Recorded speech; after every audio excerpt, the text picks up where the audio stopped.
दिल्ली में जिस तरह से कोरोना के मामले बढ़ रहे हैं, मृत्यु दर बढ़ रही है, उसको लेके अनिल चौधरी ने कई सवाल खड़े किए हैं कि दिल्ली सरकार कोरोना से लड़ने में असमर्थ है।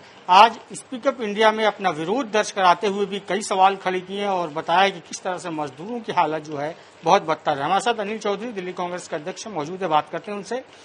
जिस तरीके से दिल्ली में कोरोना फैल रहा है, लॉकडाउन 4 में बहुत सारी रियायतें दे दी गई और बहुत तेजी से बढ़ रहा है और आए दिन शिकायतें आप देख रहे हैं डॉक्टरों की, नर्सों की, अलग अलग। किस तरह से आप देख रहे हैं इसे?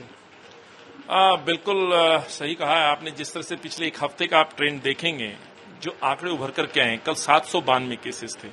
और मुझे याद आ जाता है केजरीवाल जी का बयान कि डेली 1000 पेशेंट आएंगे तो दिल्ली तैयार है। तो मुझे कहीं ना कहीं मुख्यमंत्री जी चाहते हैं कि 1000 पेशेंट डेली आएं और उनकी तैयारियां दिख रही हैं, किस तरह से आज लोग पीड़ित हैं।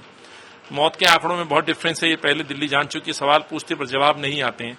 अब उस जिस तरह से इन्होंने और एक कैंपेन शुरू किया है अपनी गलतियों को छुपाने के लिए, जिस तरह से कोरोना वॉरियर्स का चेहरा दिखा करके लोगों से बयानबाजी करा रहे हैं, मैं केजरीवाल साहब से भी पूछना चाहता हूं कि आपकी कैबिनेट कहां है, आपका श्रम मंत्री कहां है, आपका खाद्य मंत्री कहां है, आपका स्वास्थ्य मंत्री कितने हॉस्पिटल्स में जा रहे हैं?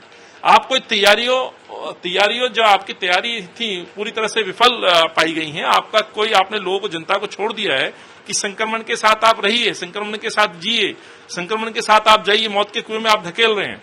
तो मेरा सवाल ये उठता है कि आपने आखिर किया क्या?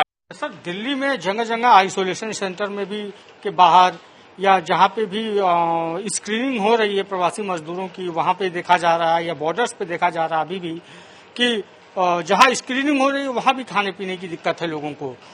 लोग बता रहे हैं कि सुबह से लाइनों में खड़े हैं और कुछ भी नहीं मिला खाने को और पीने को। मैं खुद कुछ दिनों पहले लाजपत नगर के सेंटर पे गया था, वहां लोग बता रहे थे।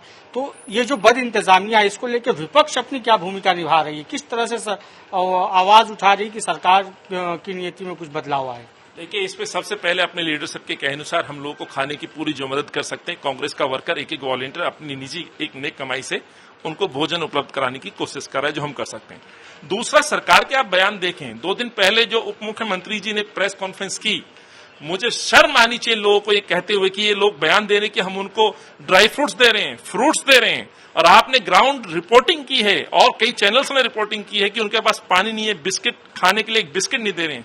एक गर्भवती महिला रो रही है, उसके हस्बैंड को पीटा जा रहा है, और दूसरी तरफ सरकार कह रही है कि हम उनको फल दे रहे हैं, हम उनको बिस्किट दे रहे हैं। और तो और वो बोल रहे हैं कि हमने ड्राई फ्रूट्स, मैंने जांच की, मैंने पता कराया, लोग इतने दुखी हैं, त्रस्त हैं, और इसलिए हम कह रहे हैं कि सरकार पूरी तरह से फेल हुई है। केजरीवाल साहब ने हेल्थ के मामले में हाथ खड़े कर दिए। अनिल चौधरी ने सीधे सीधे सरकार पर सवाल खड़े किए कि सरकार कोरोना से लड़ने में बिल्कुल असक्षम है और पूरी तरह से असमर्थ नजर आ रही है। इसके साथ ही साथ स्पीकअप इंडिया में देश भर के मुद्दों पर भी सवाल खड़े किए। कैमरामैन विवेक भट्टाचार्य के साथ इमरान खान, स्वराज एक्सप्रेस, दिल्ली।